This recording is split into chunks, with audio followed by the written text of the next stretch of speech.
comes the axe! Prove yourself!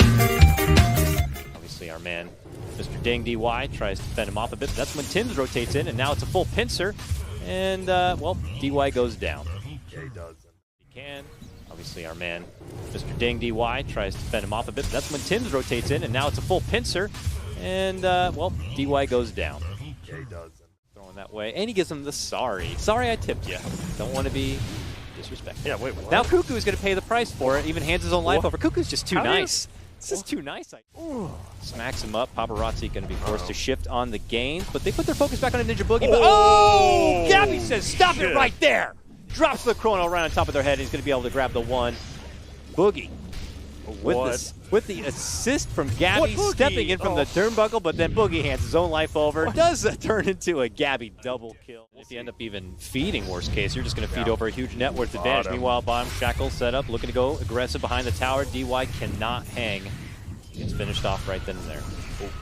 Gabby needs to be a little bit careful here, though. Oh, he already time walked. And Yang just shows up, calls him, and dunks him off with that faceless head. If Ori is given the opportunity in this lane, we'll use that exorcism as he is now. If they can make it a +1 plus a tower push, that would be huge. Yang even coming in from behind, not even necessary. They get the job done. Plenty without the lane. There it is. Blink set up onto the bird. Cuckoo is nearby, tries to help up with the Hex. Jumping from Gabby. He's got the Chrono down. They're locked under it, but now a counterplay is. There's going to be a setup from the Morphling on the outside. They're going to be committing with the wards on top of it. Now the Exorcism comes out. This could be trouble for TNC. Running and hiding within the trees is going to be Gabby. Paparazzi, though, eating the blunt of damage. It's going to quickly shift out from that Morph. Gets his life back. And now Cuckoo's going to be the one eating the wrath of damage. And they could just step off now, clean up these wards, take the tier 1. DY may pay the price, it looks like here. He is super low. Back to level 6 too. Yeah, okay, jumps in, pops the egg. They're going to be getting to burn up. They think about going for the egg damage, but they're not going to be able to get it. Can they get Ori on top of it? Certainly would make it feel that much sweeter, and they do. It's down. Ninja Boogie's just, he's doing his warding mission. He's going to die for it for sure. They're getting a hold of him here, between the two of them, the Bash brothers. They even dish out the echo and the dunk. Here. They can't quite get the lock onto Fade. Finally, they're able to get the grab onto him, and Armel's showing up just in time, and he's got some heavy hitting damage coming through him. Boom! Smacks down Fade. Gets the finish, and they can turn this into a tier 1 push. Ori's going to die, I think. He has Chrono up. He's getting Chrono. This is a fine solo. Oh, he hung around. Yep, just that little bit extra too long. He's gone for sure. Chrono justified on that one to take the DP off. They don't get the kill now. We got some free bears just hanging around, but Yang gets the follow-up call. This one on to Cuckoo. This one should be much easier for them to get the finish. There's the dunk. There you go. Just Gabby. They're going to see Cuckoo now. Pops the exorcism, but Gabby could swing into things. Should go down still. You know, they might just sack him. They're going to sack him. He's a bit out of position, and it might be too hard for that commitment. Plus, everybody could rotate over to that tower. They already have 4 on deck, so it's probably for the better that TNC decide to pull the plug on that idea. Yep. Gabby actually almost does have a Shadow Blade. Good, and not just for initiation. Oh, walk into my crack. See ya. All right. Well, pops the smoke.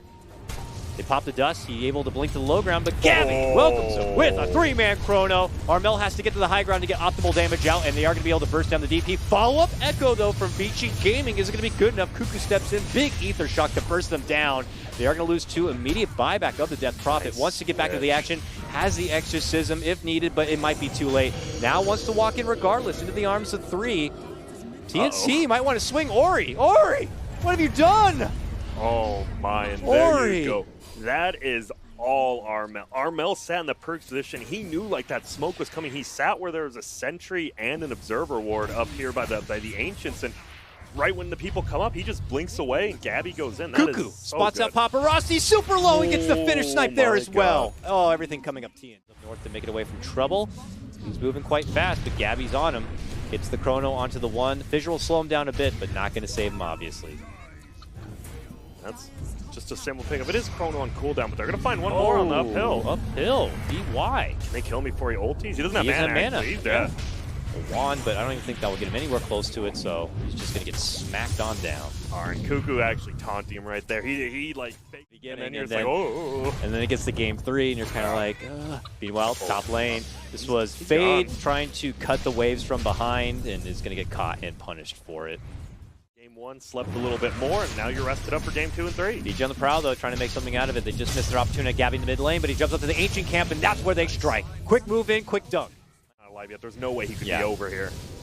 Good TP to the Shrine side and get over in a heartbeat, but it's not necessary. Armel already jumps right in and hits so damn hard, obviously, on that. Hey, up front, please.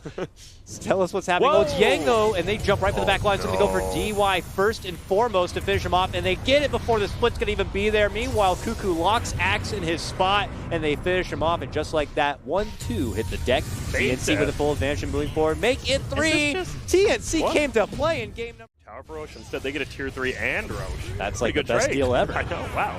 I want to go to this pawn shop. Nice double call. Oh, okay, good grab. This could be an opening for Vici Gaming here, but a slide out, and they eat the cheese. Gabby feeling good, moving forward, looking to right-click down the Axe, gets her done. Ninja Boogie. That would have absolutely been a kill on Void, but Ninja Boogie, the 5-position ET, gets the Yules off on him. Nice. Oh, no. DY walks on forward, just gets hand-tied. Well, back to the bottom lane comes TNC. Yeah, happy to siege away as Armel has that extra life. I think he gets shoved on forward into the zone chrono, where Gabby has taken out the dunk factor of this defense. No dunk going to be there for well over a minute. TNC just came out on all cylinders for this game 3. And they're trying to see if they can force Vici to throw in the towel nice and early. They're trying to hold on, or he has the Aeon Disc to try to survive. Nice ward trap to trap the Morphling within, or that was just the illusion rather. Still, good spot for the wards to try to get some damage done, but hey, looks like they are going to be able to farm up all that additional money. A buyback forced out from Ori. Yay. And Armel on the back of his second life, it looks like will get taken down here. Tried to fight back a bit, but couldn't quite get a finish there. And there's the shock. There's the burst. They're looking to see if they can get D-Way out of here. Can they get it done? Looks like they can. Because he has the Octarine, he doesn't need to. They can't lose. He even goes and barely misses. That was a risky play. He tried to jump in to get the brave call onto Gabby, but will get punished for it. It looks like with the jump in chrono, they will get the finish. Axe does buy back. Have to die to get mana. There he goes. He wants to jump in. Tries to get the hard shots onto Yang right away. Jump in. New chrono setup. Catches 2. Gabby's able to move up and go directly for the big Earthshaker. He has the dunk. He buys back, and he's looking to commit it here and now. There it is. Jump in, grab. But Gabby just knocked up. They drop a Vision and a Sentry right on one side. They look to go for the focus onto Armel. He forces him back with the Hurricane Pike, but Paparazzi is just swinging on in, looking to go for Kuku. Kuku able to get off the Yules. Yang steps in, gets a nice 2-man call, and they're going to get that finish on the Kuku. He does manage to drop the wards, move it, dump from Fade. This is Vici Gaming time. They're defending as much as they can, and they're going to finish out Ninja Boogie 2. Oh, disaster potentially here for TNC. They may have caught Gabby. DY sets it up with the Cyclone. They wait for him to fall. The call's a little too early. A giant bubble going to get dropped. He traps everyone from inside, and him and Armel begin to go to work. They clean out only one, though. They find Armel, too. And now it's Armel on the run. Tries to force himself into a different game, but it's not successful. Runs out the other side, and eventually they are going to swarm on in. Ninja Boogie, though, shows up. Tries to help out, and him and Gabby really can't offer a whole lot. It looks like they should be able to get the finish. Hey, well, they do get Fade, I guess. Oh my god. It's something, but this is, but he got the Cook's AoE. The call gets the grab. Tim's on the other side. It looks like the Scouting Pigeon maybe finished off. That's a pretty decent ward on the high ground, and the Chrono may lock him in his spot. Nicely done from Gabby, and that is going to secure the takedown of Paparazzi. Wonderful bait-in setup. They're going to get everyone now. At least all of them, and that's... Guess what? Sometimes maybe sitting inside your base is a little bit better than going out, and, well, they bring down the Panda as well, and that is... There you go. Move in, calls there, jump in, Chrono. Catches a couple, but not everyone. Looks like he puts his focus right away for DY. Prophet walks right into the bubble, looks to go for the finish, and Armel gets blasted down. And Gabby's in trouble next. Gabby also gone. Oh, disaster for TNC. Here comes trouble now. Fighting confidently on forward. This is the second life of Armel. He's going to die before the Faceless Void can even return to the fight, but no, he tries to turn around and swing it out. Still in trouble, though. The chase is on, and there he eventually gets finished.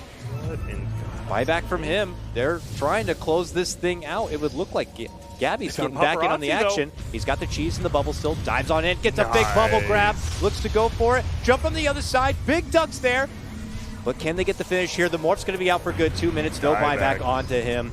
This might be it. TNC looking to close things out on this one. Trying to prevent Vici Gaming from making it back inside to safely be able to defend. They get Yang down. That is as well a dive back, and it's looking good for TNC and now. Ori should be next here. TNC, it was a long, tough, uphill battle.